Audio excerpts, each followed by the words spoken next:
Right, all you up all-nighters, you insomniac TV watchers, gamers, grapplers, and drivers, and especially you streetlight crusaders from all around the world.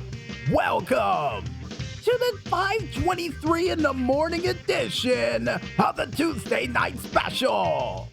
I am your insomniac host from the East Coast, DJ Smokey, bringing you the best from the North, Southeast, and West that the world of music, games, and wrestling has to offer. And seeing the fact that Dan the Weatherman Stu has a little bit of car trouble this week, and it looks like we're going to be back at our irregularly scheduled late night programming, we might as well waste no time and explain to you guys what's going to happen on this very special Insomniatic Fighting edition of the Tuesday Night Special.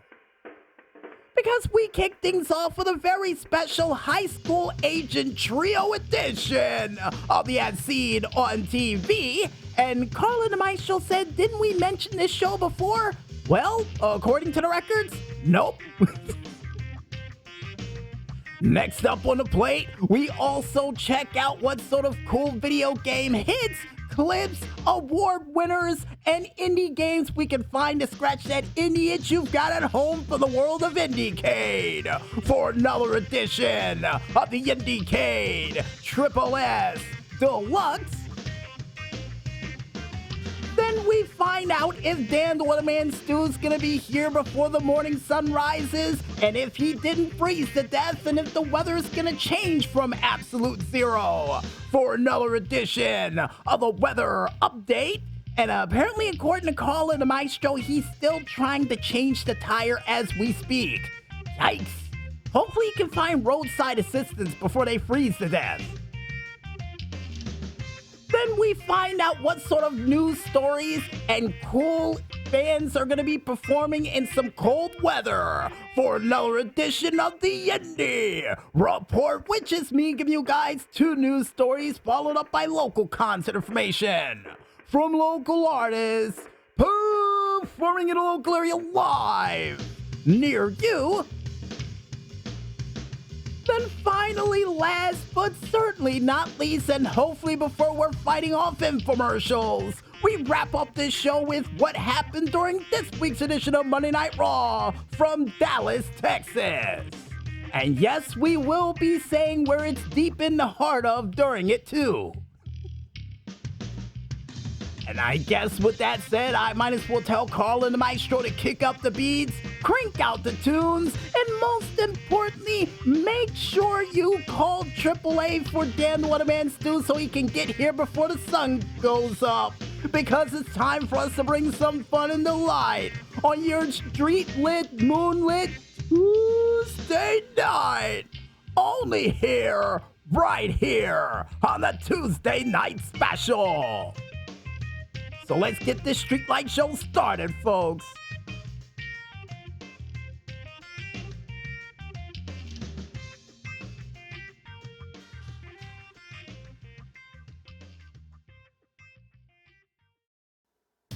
All right, all you insomniatic TV channel surfers out there tonight, welcome back to the Tuesday Night Special.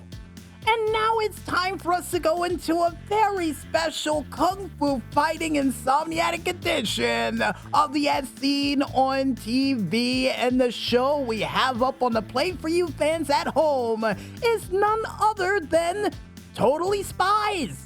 Now, Carlin the Maestro said we did mention this show in the past, but we checked the records, we checked everything else, and no recollection of actually talking about this show. And I could have sworn we did, but we might have had one of those neuralizers to erase our memory that we mentioned it. So, if we did, here we go again. And the meat and potatoes for this said show would feature Sam, Alex, and Clover working for a group known as WHOOP, better known as the World Organization of Protection, or according to Carlin the Maestro, the World Organization of Human Protection, to try to save the world as secret agents. And with those meat and potatoes out of the way, folks, what did I love about this show? Well, For one, the cool music that was featured during the said show and the action that would be featured during it as well too. And because of the fact that this show, and according to Carl and the Maestro, was heavily inspired by not only the movie Clueless, and with little elements in there of Charlie's Angels, and even reminding me a little bit of, according to Carl and the Maestro, also reminding him of one of those classic Beverly Hills shows too. Yeah, I see it. I really do. And with a splash of James Bond in there, you might as well add that, because they do have gadgets featured for the show as well too. And another thing that I loved about this show would have to be the people that were involved with it, and Carl and the Maestro give me the list, because first up we would have none other than Andrea Baker, who would play none other than Clover, a part of this show for 116 episodes. Nice! But would also be able to be a part of What Woman Want as an office intern in 2000, even featured as Mary Jane in 2005 in the Ultimate Spider-Man video game, and was also an additional crew member featured during Ready Player One. Next up on the plate, you have none other than Jennifer Hale, who would play Sam during this show for 116 episodes, but would also be a part of none other than Ratchet and Clank Rift Apart as Rivet in 2021, and would also be a part of the X-Men 97 reboot, which would see her as Jean Grey and Madeline for 8 episodes. And oh, before I forget, was also Cinderella and Ralph Breaks the Internet, and Bastilia Shawn, a part of Star Wars Knight of the Old Republic. Next up on the plate, you have none other than Kate Griffin, who would play none other than Alex for 61 episodes.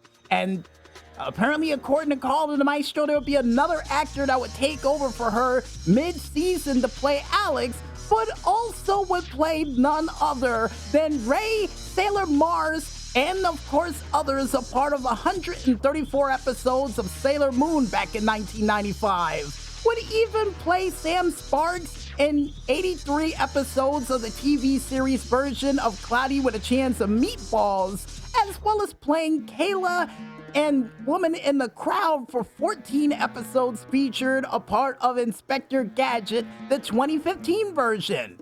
Not bad. Then you have none other than Adrian Truss, who would probably play one of my favorite characters, a part of the show, known as Jerry, for 61 episodes. But besides playing Jerry, he would also play Poe, a part of Ruby Gloom for 27 episodes, a cop in the movie Tommy Boy in 1995, and would also play Admiral DeGille in 49 episodes of Atomic Betty. Not bad. And according to Carl and the Maestro, would also play an additional crew member in the 2008 film of Blindness. Next up on the plate, you would have none other than Jess Harnell, who would take over the role of playing Jerry for the remaining seasons of this said show, for at least, I do believe, episode, or from season 4 to 6, according to Carl and the Maestro, but would also play Wacko Warner, a part of Animaniacs for 99 episodes, Abraham Lincoln in the movie version of Mr. Peabody and Sherman, Ironhide, a part of the Transformers series, and would even play, as of late, Monkey Wrench, a part of the TV series of Robo Go-Go. Or Robo Gobo? According to Carl and the Maestro, we were right with that one.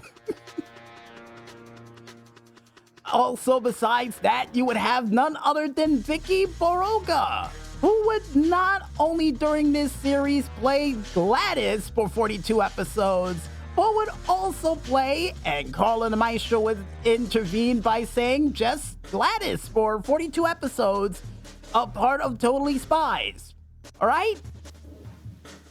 Next, besides him, you have none other than Katie Lee, who would play, and according to Carl and the Maestro, taking over again. You sure you don't want to do this? Apparently they said no, but they watched this show heavily, would play Alex for the next part of the season for 53 episodes of Totally Spies.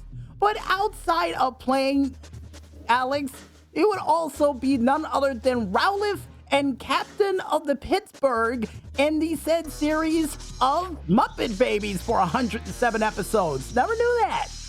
But would also play none other than Sonny Gummy in the episode show of Adventure of the Gummy Bears for 58 episodes, as well as playing none other than Honker Muddlefoot and part of 37 episodes of Darkwing Duck. And to add on to that list would even play Sheila the Thief in the 1983 show of Dungeons and Dragons for 27 episodes. Then you have none other than Steve Louis Valance, who would not only play Detective Stephanie Brody, a part of 23 episodes of Heat Night, not to be confused with In the Heat of the Night, but would also play Stifey, a part of 7 episodes of Knots Landing, 9 episodes of The Ropers as Jerry Bullinger, and would even play What's That Kangaroo in Zula Beats Zoo in 1986 for 62 episodes. Not bad. Then finally, last but not least, since Carl and my show said we can't be here all night, we would have none other than Daryl Corleo, who would not only play John Saint and Jigsaw in the 2005 video game of The Punisher, but would also play Operation Overdrive Black Ranger in the 2007 video game of Power Rangers Super Legends, and would even be a part of none other than Yakuza as Kazuma Kiryu. And of course would also play a part of The Witcher Nightmare at 7 in 2021. Not bad. Not bad at all. Now, my favorite episodes during this show, besides the episode where they decided to add one more agent to the group, where we would see, I do believe, Alex getting a little jealous of the extra agent, and according to Carl and Maestro, it would be Clover who would get jealous of the agent during this, for her to get transferred to a new group, and, well, not Clover herself, but the new agent, because she was with them as a training exercise where they would all go slow for that, but also the episode where they were believed to go rogue and had clones of themselves, and possibly the episodes that featured Jerry actually getting into action. And trust me, folks, for those who think, oh, he's an old man, he's slow, don't be fooled. The fact that this man was running on the side of a building with a sword sort of reminded me of the handler of that guy known as Rex during Generation Rex, another show we'll mention in the future. And with this show having well over 182 episodes spanned over 7 seasons, it would originally kick off as of September 4th of 2013 and would still be going on to this day, which is absolutely awesome for a show like that. But Carl and my show said, don't be fooled, because this show originally would kick off, or the first couple of seasons would take place, but they would have a hiatus in between, only for this show to make its triumphant return after the quote-unquote series finale that would take place as of March 19th of 2008, only for this show to make its return as of, and according to Carl and the Maestro, May 12th of 2024, or for those in the US, as of January 4th of 2025, for an 8th season to be announced and for it to make its way to a home near you in the near future, which is still pretty cool. And seeing the fact that we don't know how to review TV shows along the lines of TV Guide or any of those other TV reviewers that you know of out there, we say this. If you guys want to go ahead and watch a show that features a group of teenagers trying to live their high school life with popularity and everything else in between, all all while trying to save the world undercover in the most craziest ways known possible, then I recommend you go out there, pick up your TV channel remotes, and watch that show.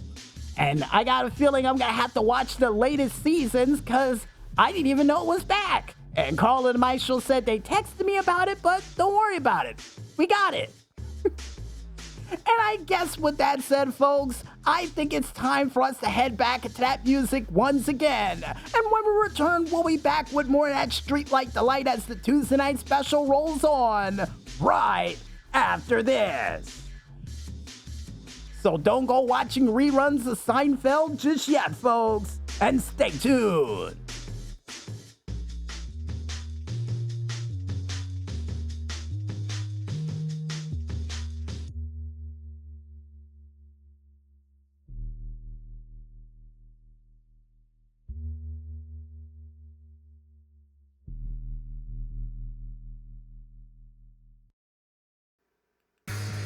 We're back with the Insomniatic show that celebrates shows that'll be 12 as of the fall, only known as the Tuesday Night Special. And Carl and the Maestro over in the corner smirking about me finally mentioning that show and would say in the most recent seasons of Totally Spies, Jerry's daughter actually takes over the agency. Not bad. But is Sam, Alex, and Clover still a part of it? Apparently, according to Carl and the Maestro, yes. Yes, they are. Not bad. Not bad at all.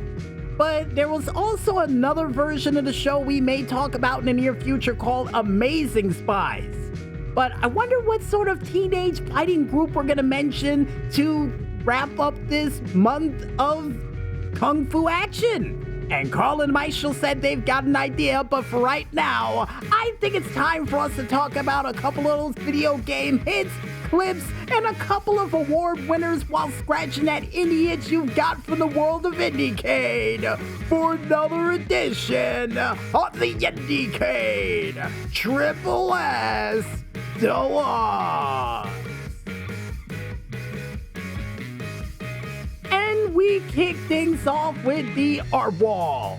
And the art wall picture that we have up for this week comes from the developers Darren Keller, nice name by the way, with their said video game of Downfall. Or Dawnfolk? Apparently, according to Carl and the Maestro, artwork from Dawnfolk. Not bad. And the artwork that they were able to provide for this week shows a giant oversized map that not only features a forest, a couple of decayed buildings in the far left corner, even some mountains further down, with a couple of more buildings featuring a forest, a town with an exclamation point on it, a couple of sailboats in water, and even a lighthouse with apparently a timer on the top for 20 seconds. Now, this board automatically reminds me of the Nick Arcade. Yep, definitely reminds me of the Nick Arcade that you have to play to win some coins and points with the little boy walking down getting to different areas. Now, here's hoping in the near future for this that you get a chance to play this with your friends to find out if you can find out what's on that lighthouse or in that lighthouse, because I got a feeling there's some great mystery going on in there that I would love to solve. And Carl and Michael said, no, there is no treasure in that lighthouse. Well, how do you know? You got a sailboat went over there? Apparently, according to them, no. No, they didn't. So you don't know. But before we get into some giant oversized argument with sailboats, the next thing we're heading into is the sound wall. And the sound we have up for this week comes from none other than Nabil and Asari with their said sound of grass. And when I close my eyes while listening into this sound, it automatically reminds me of the show I had in the late night hours called Skylines, where I would take a giant oversized camera rigged to a balloon and just shoot the skylines of different towns to help people fall asleep. but we had to stop after a lot of people thought it was a UFO because it was a giant blue balloon with this little glow-in-the-dark stick in it, and someone claimed it was a UFO and shot it down, and that's what canceled the series, because the camera broke. We couldn't go any further without that. But besides our show being shot down thanks to someone being paranoid because of a giant oversized weather balloon gone wrong and Carl and the Maestro laughing over in a corner about that, we now head on over to the Screenshot Saturday Showcase. And the Screenshot Saturday Showcase picture we have up for this week comes from none other than developers White Owls Inc. with their said screenshot for the video game of the missing JJ Maxfield and the Island of Memories. And the screenshot that we were provided with for this week shows, well, something absolutely horrifying. It shows a giant oversized saw blade in the floor with some mechanics of what apparently is one of those giant clocks that you would see in towns, with someone trying to jump over that giant oversized saw blade, but I got a feeling came up short on the jumping part of the program. And yeah, according to Carl and I's show, yeah, she got hit, and hit bad. And this automatically reminds me of Limbo if it was in color, instead of the black and white universe that Limbo would provide. Now here's hoping in the near future for this game that you could actually hit that button over on the left-hand side over there, the green lever, to turn off that saw blade before you jump over it. Unless you need to keep it on, to keep the clock on, to keep the building lit up, there's no need for that saw blade to be running, so here's hoping you can turn it off. That or have some form of, way to jump onto one of the swinging pendulums of this clock to make your way safely to the other side. Because jumping on that thing is not going to get you anywhere but an emergency room. Really, it really is. And with that said, folks, we now head into a couple of games that won the Indy Awards for this year, or from the said Indy Cade Awards for this year, including our first award winner, which is the Grand Jury Award, which goes to JCJY Games with Keep Driving. The winner of the Innovation and Experience Design Award goes to No Players Online by Beeswax Games. The Grand Jury Pre-Award goes to The Crush House by Nero. And finally, last but not least, for now, the Innovation in Interaction Design Award goes to none other than Sol Setsto, with the people who made it of Tremboli, Ural Zucchini, and of course, Chiral Spiral. Nice name, by the way. And with that said, folks, we now make our way on over to some games to scratch that indie itch you got tonight. And the first game that we have up, from the creator Tito with their set game of Mayonnaise, All the Turtles Games with their game of Going Broke Simulator, Noah the 1YT with their set game of Sticky Taggers, Wolf VR5 with their set game of Banana Lovers Beta Test, Obelinsky with their set game of Starfighter the Silver Bullet, and finally, last but certainly not least, from the creator Lisa and Theus with their set game of Prismatic. Very colorful game.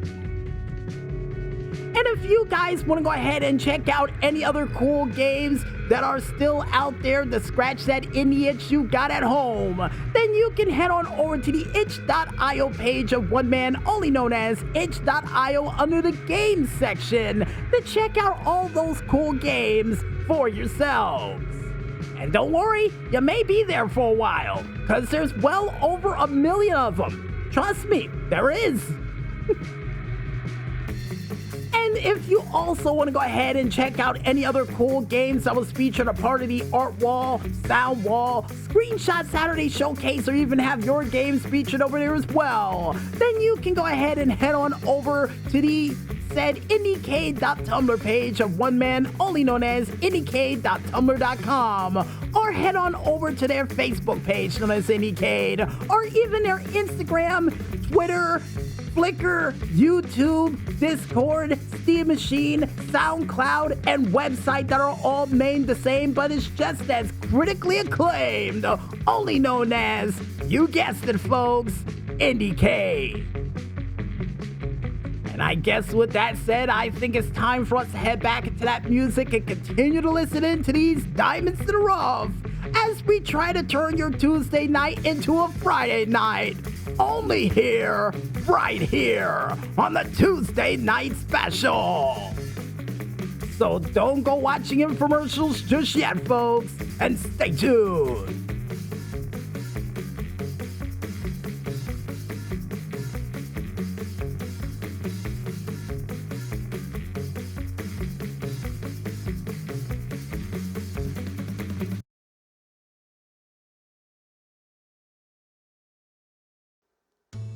Right, all you Streetlight Crusaders, welcome back to the Tuesday Night Special. And apparently, according to Carl and the Maestro, over the next couple of weeks, we'll be mentioning more of those games that won awards from the said Indiecade Festival of Games. And I got a feeling it's going to line up pretty good with the upcoming Indie Awards that's going to take place just around the end of February. As a matter of fact, according to Carl and the Maestro, right now we are less than 1 month away from the Indie Awards. Yikes.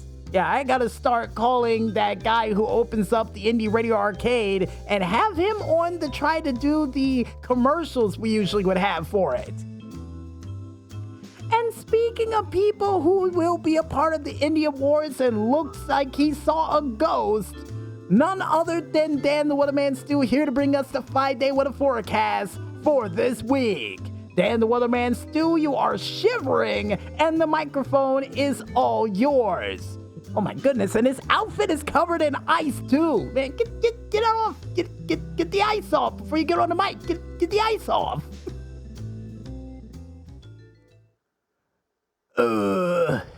Hey, ladies and gentlemen, boys and girls from around the world, it's your boy from Chicago, Illinois, Dan the Weatherman Stu here to begin a 5-day weather forecast for this week. And man, was it cold out there. Yeah. I could tell. And what happened to your tire? I thought you said you were 15 minutes away. Well, DJ Smokey, my tire busted due to the fact that I went into one of those potholes that was covered in ice. Tore my tire to pieces. I didn't know that a frozen pothole can destroy a tire, but at the same time, with how cold it is out there right now, anything can happen. And was AAA able to get your car? According to Carl and the Maestro, they're outside right now with a tow truck. So, not to waste your time, and with the meter currently running, I think it's time for you to do the weather. Yeah, go do the weather before, your car gets taken away with you not in it. All right. So for tonight, that's right, Tuesday night, it's gonna be a low of -1. Clear skies all around and winds going northwest at 4 miles per hour. That's cold. And on Wednesday, more cold weather, because it's gonna be a high of 40 degrees. That's 20 degrees. Low of 6. Mostly sunny skies with winds going north at 6 miles per hour. And on Thursday, the cold weather eases up a little, because it's going to be a high of 28, low of 12 degrees. Partly cloudy skies with winds going southwest at 6 miles per hour. And on Friday, start of the little bit of warm weather weekend blah, cause it's gonna be a high of 31, low of 9, mostly sunny skies with winds going northwest at 8 miles per hour. And on Saturday, more cold weather, cause it's gonna be a high of 30 degrees, low of 21, mostly sunny skies with winds going west at 9 miles per hour. And on Sunday, not a sunny day at all, but at least it's warm, cause it's gonna be a high of 41, low of 19, cloudy skies all around with winds going west, southwest at 10 miles per hour. And now you know, cause I've gotta go, because I am Dan, what a man doing, I am through for the weather broadcast for this week. And back to the man who's holding my frozen cold in his hands, DJ Smokey for the Tuesday Night Special. It's cold.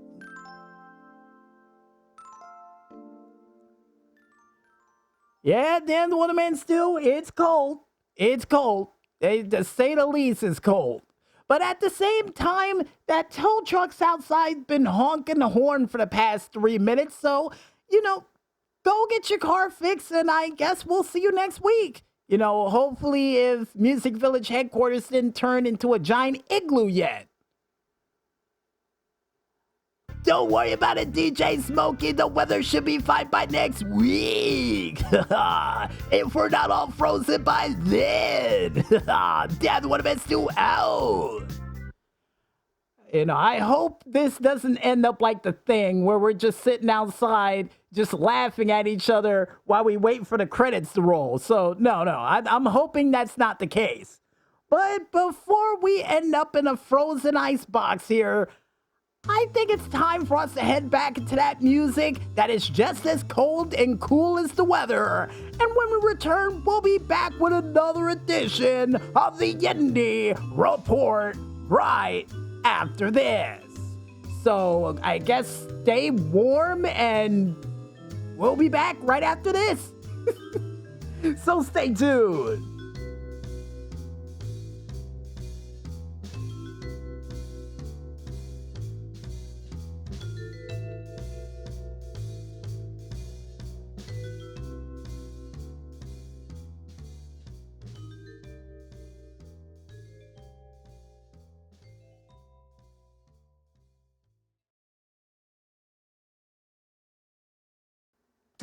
Alright, all you Streetlight Crusaders, welcome back to the Tuesday Night Special. And for those wondering how cold it is outside right now, well, Dan the Weatherman Stu, who tried to drink the bottled water I gave him, and when he went outside, if you remember that episode of Tommy Jerry when the whole floor turned into ice, the water turned into ice while he was riding in a car, and it turned into a popsicle. Long story short, it's not good out there. So stay safe, stay warm, and, be careful out there, because with the sun not out, the frozen robot planet nights, to quote Ed, Edd, and Eddy, are a real thing. Ugh. Yeah, that's bad. It's bad. But besides a late night Ed, Edd, and Eddy reference, yes, I said Ed, Edd, and Eddy, leave me alone. I think it's time for us to go into one of my favorite parts of the show. That's right, ladies and gentlemen, none other than the Indy Report, which is me giving you guys 2 news stories followed up by local concert information from local artists performing in a local area live near you. And in our first news story, and more or less news from an Olympic gold medalist, because it looks like Chris Van Vliet this week would have none other than Kurt Angle a part of his show. And I, for one, am a big fan of Kurt Angle, for one, and two, he finally talks about Perk Angle. Now, here's the thing. I heard it online so many different times, I still don't understand what that's all about, but with Kurt Angle finally explaining what it is and having a good laugh about it, yeah, it's an amazing part of his career, and I still can't believe he was able to hold every title in TNA at one point in his career. That's insane. But nevertheless, folks, if you guys want to go ahead and hear what Kurt Angle has to say about his legendary career and a whole bunch of other things, then you can go ahead and head on over to the YouTube page of one man only known as Chris Van Villay to check it out for yourselves. And in other news, and more or less price hike news for you fans of Netflix out there, because it's been announced as of this week that, yep, Netflix is going to raise their prices once again from $6.99 to $7.99 for standard issues. And for those out there who wants the premium plan, it's going to cost you now $24.99 to go and have that. And they would say the following: as we continue to invest in programming and deliver more value for our members, we will occasionally ask our members to pay a little more so that we can reinvest into further improve Netflix. Well, with the fact that during the Jake Paul fight that the stream decided to go all blurry, the fact that they're asking for more money and for that, I could see where they would need it, but at the same time, they really need to improve the product before they start hiking prices for the first time in well over 3 years. And if you guys want to go ahead and check out what in the world when in the world these price hikes will be taking place, then you can go ahead and check it out on the said website only known as Netflix, as well as consequence.net to check it out for yourselves. And apparently, according to Carl and the Maestro, the price hike will begin as of next month. Yikes! And with that said, folks, we now head into the concert information for this week, and we kick things off with Wednesday, January 22nd. Wow, we flew by this month quick now, didn't we? And the first band that we have up, and according to Carl and the Maestro, drum roll please. But the first band that we have up outside of drum rolls is none other than Cade Lee Burtis Music, who's going to be performing at the Blonde Food and Spirits in Flint, Michigan at 6 p.m. You also have none other than Dave Finley and the Procrastinators with the Tear Downs with Teresa Monstrilli, who's all going to be performing at the Burren in Somerville, Massachusetts at 6 p.m. Eric Schaefer and the Other Troublemakers is going to be performing at the Monterey Studio Galleries and Cafe in Tucson, Arizona at 6 p.m. Trevor Finley is going to be performing at the Bootleggers Inn in Nashville, Tennessee at 6 p.m. Chicken Bone Slim, nice band name, is going to be performing at the Club Fox in Redwood City, California at 6 p.m. John Starr is going to be performing at the Bayside Restaurant in Newport Beach, California at 6 p.m. Rachel Koba is going to be performing at the Little Bar Restaurant in Goodland, Florida at 6:30 p.m. Kevin Lamar is going to be performing at the Red Bake Tavern in Conroe, Texas at 6 p.m.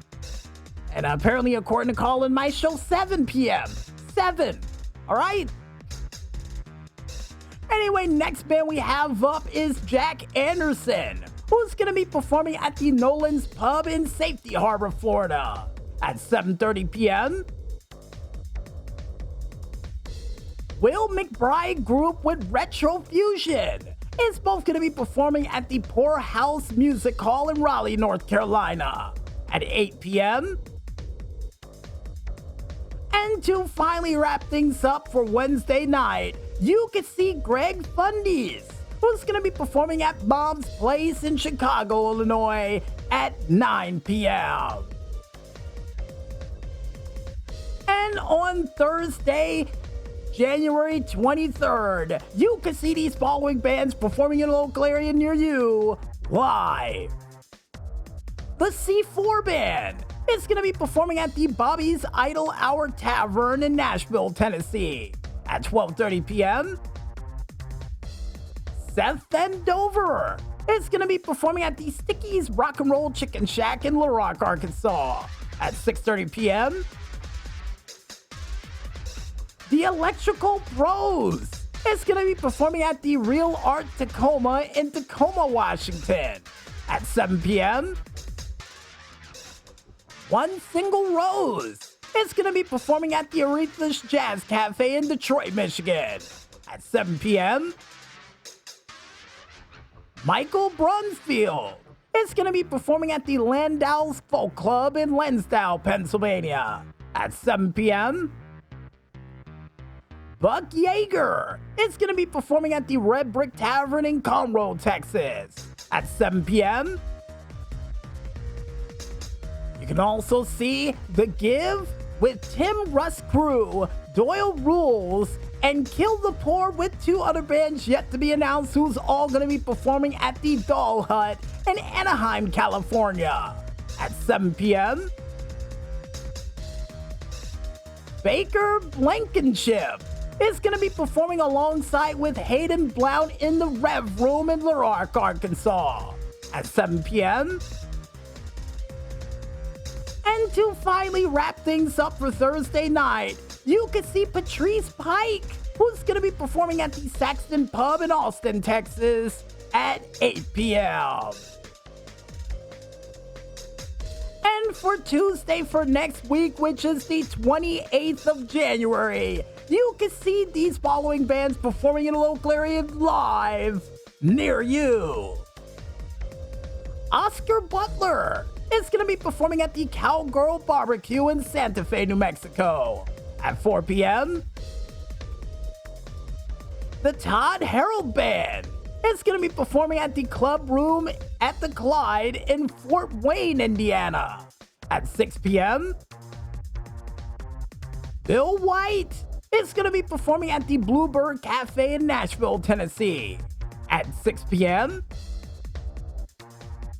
You can also see Dan Vass, who's going to be performing at the Little Bar Restaurant in Goodland, Florida at 6:30 p.m.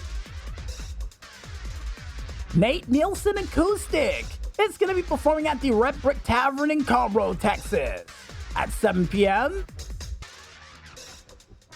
And Elisa Kirby is going to be performing at the Keystone Corner in Baltimore, Maryland at 7 p.m. Marty C. Moore is going to be performing at the Froggies in Virginia Beach, Virginia at 7 p.m. Nathan Stone is going to be performing at the Oxenfree Public House in Brookings, Oregon at 8 p.m. Karaoke Tuesday is going to be performing at the Mr. Peabody's in Encinitas, California at 8:30 p.m. And to finally wrap things up for Tuesday for next week and all the bands we're going to mention for this week, you can see Jamal Coleman, aka Prophet P, who's going to be performing at the Strat Hotel, Casino, and Sky Pod in Las Vegas, Nevada at 10 p.m. You guys want to go ahead and check out the complete list of bands that we couldn't list during this very broadcast, and trust me folks, there were a lot of them. You can head on over to ReverbNation.com to check out the complete list of bands that we couldn't list during this very broadcast. And while you're over there, check out a couple of their cool tunes. Trust me, they're worth the listen. And like we say at the end of all of these skits, go out there, support your local artists, and see these guys perform live. And trust me, they'll love you for it. And I guess with that said, I think it's time for us to head back into that music and continue to listen in to these diamonds in the rough as we get ready to head out and find out what happened during this week's edition of Monday Night Raw as the Tuesday Night Special rolls on right after this. So don't go downstairs for that post-midnight snack just yet, folks, and stay tuned.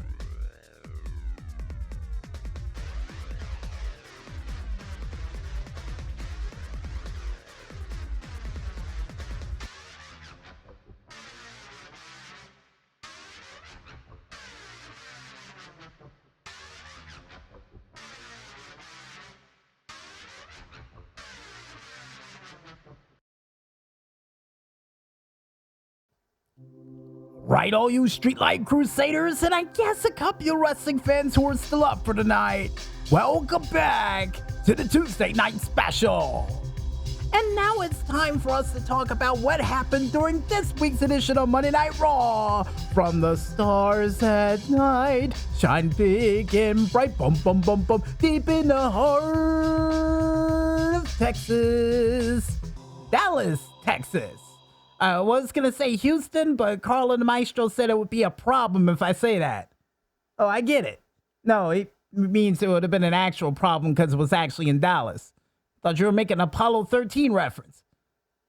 But besides movie references that were based on true stories, Monday Night Raw would kick off with none other than Rhea Ripley trying to make her way to the ring, or backstage, only for her to get cut off immediately by Nia Jax, by not only getting thrown into the fencing, but kneed in the head for officials to finally show up and break that up. And to save everybody the suspense of how in the world that ended up, we kicked things off with the technical first match of the night, because it was technically the second, which would see Nia Jax going one-on-one against the lovable hugger role model, Bayley. And during this match, Bayley would throw everything and anything at Nia Jax during this set contest, not only pulling off a modified sunset flip into even an annihilator and an elbow drop for a near fall. And even would see Roxanne Perez at ringside for this match, but would get ejected after getting involved in a contest by almost slapping Bayley, only to get slapped herself. But ultimately, this match would come to an emphatic end, with Bayley throwing everything but the kitchen sink at her, but would pay for it after getting hit with a pop-up Samoan drop, senton, and an annihilator for Nia Jax to win this match via pinfall. But why in the world we decided to mention this directly after the attack on Rhea? Well, Rhea doesn't stay down for long, because she would come out to the ring and immediately try to beat the ever-living Daylight's flag tag out of Nia Jax by not only hitting her in the corner with a couple of shoulder checks for security to break it up, for Nia to break out to hit an avalanche smash in the corner, only for Rhea to do the same. But once things got to the outside of the ring and for Nia to slam the head of Rhea on the announce table, Rhea would get back up on her feet and would decide to do a cannonball splash to Nia and security officers at ringside, only for her to get a microphone and for her to say, according to Carl and the Maestro, "You, me, Saturday night's main event," and slam the microphone on the ground. Brand new mics, already starting to break them. But after that challenge was issued, folks, Monday Night Raw would officially kick off as we head back in time to see none other than Jey Uso saying, or more or less leading the fans into a dance, and with Wade Barrett back in the house for the night due to the fact that Pat McAfee is currently on assignment. And as we would see Wade Barrett watching as Michael Cole decides to do the dance of Jey Uso at ringside, for Wade to say that he was dancing like a drunk granddad at a wedding. And this would be almost the same equivalent of someone once calling me a bloody American hooligan. I take it as a badge because I was a big fan of Married with Children. But either way you look at it, folks, he would say, or Jey Uso on the microphone would immediately say that this weekend he's taking home the big one, for Gunther to come out and interrupt him, but for him to say that he's still going to take home that big one and put it in his living room. Only for Gunther to say that you're a funny little man and that's not going to happen. And he was really looking forward to that match on Saturday until he saw what happened just moments ago of Jey Uso acting like a freaking mascot. And not to mention saying that he was acting like a dork too. But either way you look at it, Jay would say, you're right, I am a mascot. And these people are my team. And they've been with me through thick and thin. And they're going to be with me when I beat you for the world title at Saturday night's main event. And would then say that, or more or less, Gunther would get on the microphone and would immediately say that, you're a useful idiot and your words don't align with what you say. And at the same time, Jey Uso would fire back by hitting a tough chord for Gunther by saying that you're gonna respect me because only one of us is main event at WrestleMania and it ain't you. And Gunther would respond back by trying to beat the daylights out of him, for Jey Uso to get the better of it and super kick him right outside the ring, hold the title high into the air, and place it down, drawing a line in the sand for Gunther to immediately just take the championship and just get out of there. And after that back and forth confrontation, folks, the first match to take place on Monday Night Raw would see Kofi Kingston going one-on-one against Rey Mysterio. For the New Day to cut off the New Day music, saying we don't use that anymore, shut off the lights, and would immediately tell the fans that they're starting to piss them off with that New Day suck chant for them to chant it louder and boo them more. Only for them to take the money back from JBL, who would be a special commentator this week on Monday Night Raw for Rey Mysterio's match. And at the same time, after Kofi snatched that dollar bill from him, you'd think he would use more caution, seeing the fact that once, or more or less this past weekend, JBL would get involved with the world title match at Genesis, taking out Frankie Kazarian with a clothesline from hell. Not to mention clotheslining anything and everything in his path over the past several months. And also wearing a duster and having a bad attitude look on his face. So Kofi might be next if he keeps this up.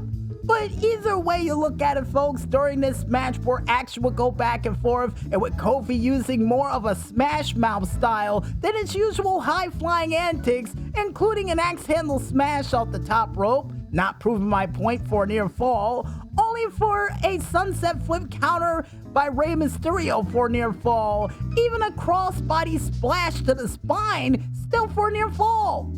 But when Xavier Woods would get involved and tried to stop the 619, he would get ejected from the ring, and then for this match to come to an emphatic end when Kofi would try to go for a boom drop, only to get countered for Rey Mysterio to win this match via pinfall.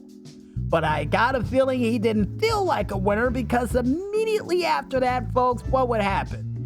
Xavier Woods would come back down to the ringside area and clock Rey Mysterio in the back of his head, toss him back inside the ring, and would stomp the bejesus right out of Rey Mysterio in the center of the ring.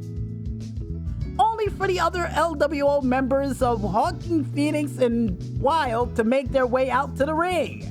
And according to Carlo the Maestro, it's Walking Wild and Cruz del Toro, and yes, you're right, I almost called him an actor.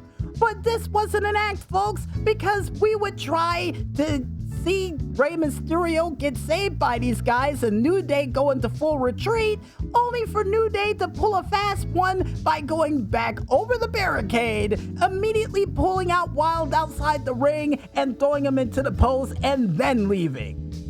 Yeah, and Dragon Lee not happy about it at all, and I got a feeling there's going to be some repercussions for their actions in the near future, and it's not looking good. But outside of that moment of revenge that I got a feeling that's gonna take place soon, meanwhile, backstage, Chad Gable said that he's got a luchador problem and he's looking to solve it with the help of Dominic Mysterio. And would also lay out the groundwork for the plan for the rest of American Made to be laced with gold this year. And Ivy now looking at the new Women's Intercontinental Championship, and the Creed brothers looking to get the tag team champions from the War Raiders. Well, at least they got a plan. Hopefully they can go through with it. And speaking of people with plans, next up we would see Cross. Not only saying that he's excited to be here, he drunk 4 espressos, broke a couple of baseball bats, and threw somebody down a flight of stairs with the help of Scarlett. But at the same time, he said he has his eyes on a lot of people, including Seth Rollins, and of course, CM Punk, and even Sami Zayn. And before being asked what happened to The Miz, he's on assignment and don't worry about it. But at the same time, he would say he doesn't believe the words that Sami Zayn says, and at the same time, he thinks that Sami doesn't believe it either. And would look onward to see what Sami Zayn would say in the ring, because he would be next, and would say that he would declare himself officially into the Royal Rumble match. Now, I remember at a time you had to win a match to earn a right to be in the Royal Rumble, and I remember the last time Sami tried to declare himself in the Rumble, Stephanie McMahon would stop that. Yeah, so now anybody could just declare themselves in the Royal Rumble. No calling the Maestro, I'm not declaring myself in the Royal Rumble match. Leave me alone. But to get back on track here, folks, he would say that after what Seth Rollins said to him last week, he's looking to try to live the dream that his 14-year-old self did, which not many people get a chance to live, and that's being that one fraction of a person to become a world champion. And saying that everybody in the Royal Rumble who's entered in thus far are former world champions. Something that he said that he couldn't say himself. And he would say that he doesn't want to be world champion because the fans have been enough support for him all these years, and that's what he wanted. But he needs to be world champion, and he's going to take the world title because that's what his 14-year-old self wants, and that's what he's gonna get. And for of all people to interrupt him would be none other than the Frankenstein monster himself, Kevin Owens, with the Wing Eagle Championship and wearing a Bret the Hitman Hart jacket, which looks pretty cool too. But either way you look at it, Sami Zayn knew he was coming and wanted to know how this was going to happen and how it's going to be handled, seeing the fact that he helped Roman Reigns at the Survivor Series. Only for KO to say, oh, no, you forgave Roman just like you forgave me. So yeah, I understand. Because that's what you do for your friends. Just like I believe you're going to win the Royal Rumble, because I know you're going to win the Royal Rumble, just like I'm going to win this Saturday. Because friends help out each other. And that's exactly what you're going to do for me, because we're friends. We're brothers, aren't we? Now, granted, that's not verbatim from what he said, but at the same time, really did spin the said pot or stirred it to a point where it's a whirlpool. But I got a feeling that KO is not going to help out Sami in the Royal Rumble, and he might actually try to throw him out of anger if he loses that championship ladder match that he's in less than 2 weeks' time. But outside of that, what is going to happen scenario, next thing you know, backstage, we would see none other than Sheamus talking about the Intercontinental Championship he's been chasing for the past 5 years, and would say this Saturday he's finally gonna get it, only for Braun Breaker to appear from out of nowhere and say that he's gonna beat him and break him like the old man he is, so why don't you retire? Only for Sheamus to shove him out of camera field and for Braun to laugh it off and just walk away. And Ludwig Kaiser, what would he have to say about it? Well, he's not happy about how things went, but he admit that he lost. But the trajectory that he's currently on might not be the one that he wants to be on, but it's still gonna lead him to championship gold. And one person he's not happy with right now would be Penta, and would say that he's gonna get what's coming to him soon, just like he's gonna get a championship. What does Penta have anything to do with what's going on? You know what? Whatever. And speaking of Penta, folks, the next match to take place on Monday Night Raw would see Penta going one-on-one against Pete Dunne. And Pete Dunne would tell everybody in the arena to shut their mouths, and he's sick of the disrespect, only for his microphone to get cut off and get cut off by a commercial. Right. And still disrespect for Pete Dunne, only for Penta to come out with a more elaborate entrance than last week, not only getting the spinning pyrotechnics, but also flames behind him as well, proving he has cero miedo. But as he would try to say that to Pete Dunne during this match, what would Pete do? A good old case of joint manipulation, by immediately going after the joints of Penta during this match, and would try to take out the fingers as well during this set contest, only for Penta to come back with not only a super kick counter out of a moonsault, but also would see Pete Dunne countering things with a forearm strike from a tope suicida, leading into an X-plex on the apron. But Penta would come back during this match with a Death Valley driver for a near fall. Even a super kick, destroyer, and tope con hero combination during this contest, only for Pete Dunne to come back with a dude buster for a near fall. But ultimately, this match would come to an emphatic end in disgusting fashion, with not only an armbar counter into a powerbomb backbreaker, leading into the sacrifice and the Penta driver, for Penta to be 2-0 in WWE thus far via pinfall. And then after that match, folks, we would immediately head to the crowd, with CM Punk talking about his plans for the Royal Rumble match, which is already starting to become a stacked deck against them. And he would say that what is he gonna do? He's gonna make history. And he's the maker of history and plans on doing the same thing in 2 weeks, because under pressure with the people behind him, he comes alive. And he says, who's in the Rumble? Cena? Well, he can't see Cena winning that Rumble. And Roman Reigns needed his help to win, but there's going to be no friends at the Rumble. And Sami Zayn isn't even on his level. He put Drew McIntyre in the dirt as well as Seth Rollins. And if Hulk Hogan's going to be in the Royal Rumble, he'll throw his dusty ass over the top rope and finally end Hulkamania once and for all. Which got a big cheer from the fans, too. But ultimately, he would say his name is CM Punk, and 29 people in this Royal Rumble is all gonna go night-night, and only one man is gonna win with 3 syllables, and it's CM Punk. And after that rally cry, folks, and after a word from the War Raiders ready to defend their said tag team championships, we would go into the next match of the night, where we would see the Pure Fusion Collective members of Sonya Deville and Shayna Baszler, or more or less Shayna Baszler and Zoe Stark, going up against none other than Kai and Sky of Damage Control. And during this match, and the reason why we had to mention Zoe Stark first, probably one of the nastiest sniper drop kicks we've seen to date, to Dakota Kai from a surprise tag after she would do a judo throw during this match, catching her off guard and most likely knocking the wind out of her.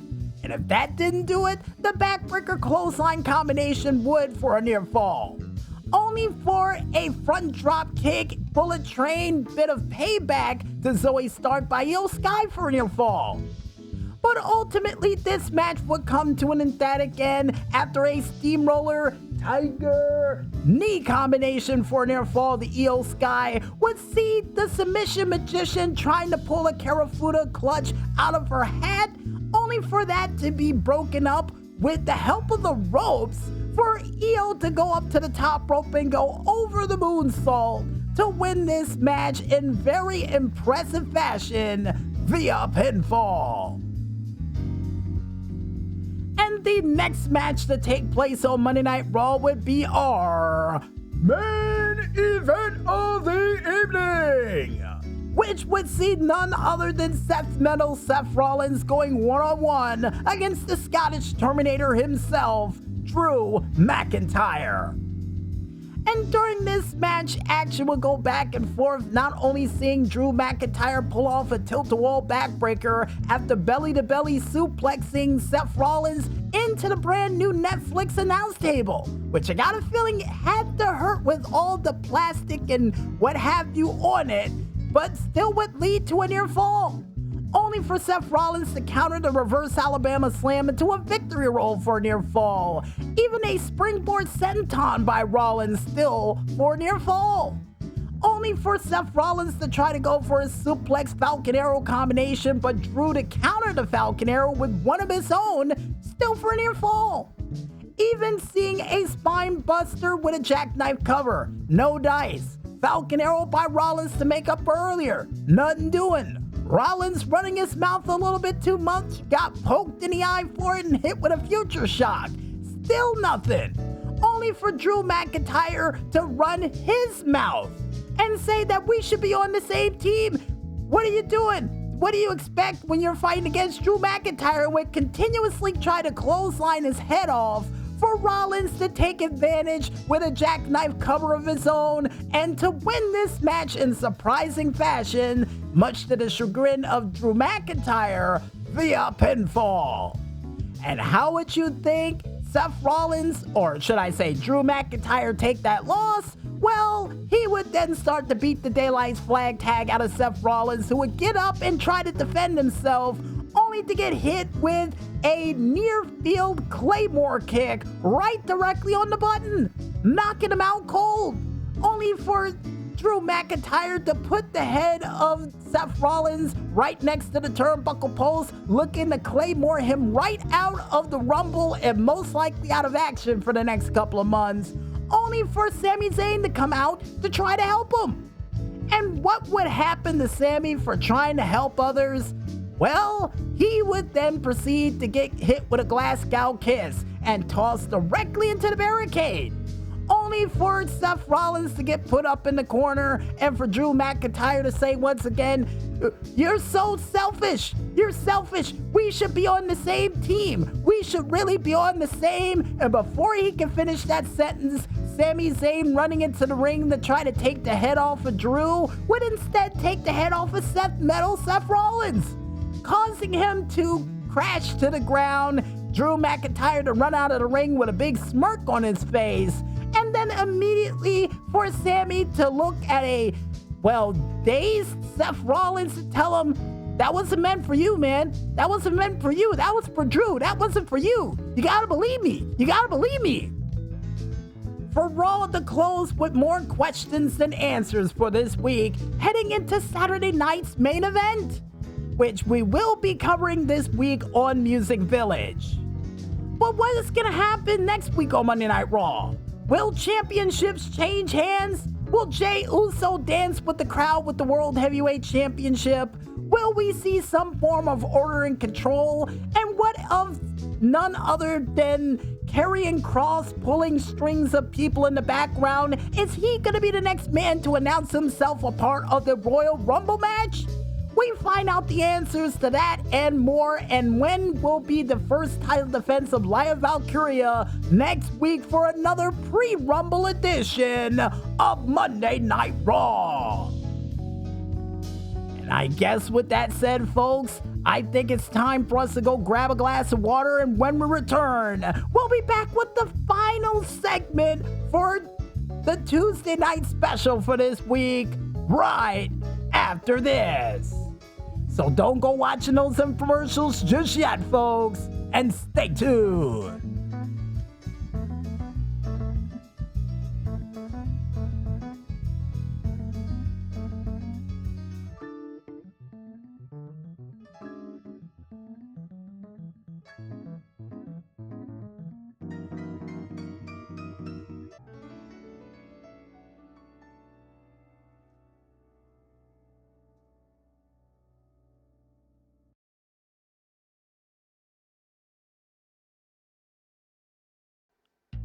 Well, all you Streetlight Crusaders, seeing the fact that we're fresh out of Streetlight Crusading all for the night and we've got to get out of here to get some more for next week's show, we might as well bring the Tuesday night special for this week to an emphatic close. But don't worry, if you miss any of this insomniatic goodness we were able to give you for this week, we got you covered, because you can catch this show again one more time, all the time, on our SoundCloud, Facebook, Instagram, and Tumblr pages, still all named the same, only known as Music Village Radio under the hashtag Tuesday Night Special 523. And according to Carl and the Maestro, if Dan the Weatherman Stu took another 2 hours, we might be closer to that time than you think. Yeah, you're right. As a matter of fact, I think this might be the latest Tuesday night special we've done in well over 3 years. That's saying a lot. And if you guys want to figure out all the crazy and zany things we still got prepared for these Year of the Fist, like a show that almost became the Wednesday Morning Delight, then you guys can go ahead and check it out on our YouTube, Discord, and Twitter pages, still all named the same, only known as the Double Agent 0012. Before we head out for the night, we would like to thank, as always, you the Streetlight Crusaders out there, for listening in to a very special, extra late night street fighting edition of the Tuesday Night Special. And if you guys and gals out there like what you heard, go out there and spread the word. You know what? Like that one guy who captured Sam, Alex, and Clover and told them to think fast. Yeah, apparently according to Carl and the Maestro, you mean what they said in slow motion after they got captured. Huh. Yeah, you're right. You're right. And I don't think Clover was captured for that either. But either way you look at it, the PR department's giving me the thumbs up and is wearing the cool outfits they wore during Totally Spies, which, it looks good on you. And we would also like to thank you, the independent artists out there, for doing that musical goodness like you always do. And keep up the great work, guys, and here's hoping your music gets featured during an animated show that's brought back from the dead without us knowing it. And why? Because we believe in you guys. That's why. That's why. That, and plus your music might fit well with it too. And speaking of people's music that fits well with things around here, we would like to thank our musical guest for the night, none other than Jason Klug, with his said song of Pet the Dog that was featured during the intro of the show.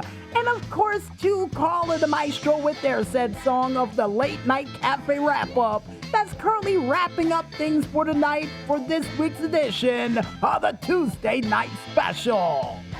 Like always, guys, keep up the great work, and we can't wait to hear what you got coming down the tubes next. And finally, last but not least, we would like to thank you, the independent gamers out there, for coming out with all those sweet video game hits and clips we had a chance to mention during this week's show. Like always, guys, keep them coming, because you never know what show might be lurking around the corner next. Hint, hint, hint, hint. And I guess with everybody thanked, you guys out there, we go out.